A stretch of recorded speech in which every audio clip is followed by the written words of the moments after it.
Comment préparer une barbotine? Partie 3 sur 3. Utilisez un congélateur. Dissolvez 250 g de sucre dans 1 litre d'eau. Versez le sucre et l'eau dans un bol et mélangez jusqu'à ce que vous n'arriviez plus à voir le sucre. De cette façon, votre barbotine ne sera pas granuleuse une fois qu'elle aura gelé. Au lieu de combiner le sucre et l'eau, vous pouvez utiliser 1 litre de votre boisson préférée.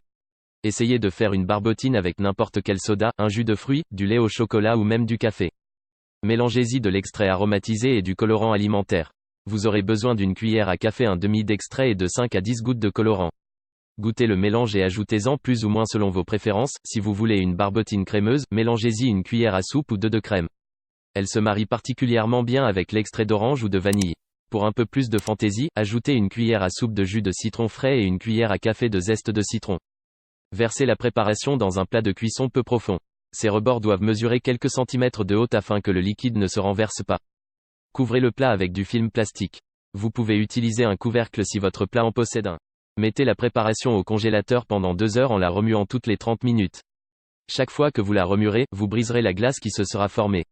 À la longue, vous obtiendrez la texture classique de la barbotine. Lorsque vous aurez fait cela pendant 3 heures, votre barbotine sera parfaite. Versez la préparation dans des verres à l'aide d'une cuillère. Vous en aurez assez pour 2 grosses ou 4 petites barbotines. Dégustez. Merci d'avoir regardé cette vidéo, n'hésite pas à liker et à t'abonner à la chaîne, dis-moi ce que tu penses dans les commentaires.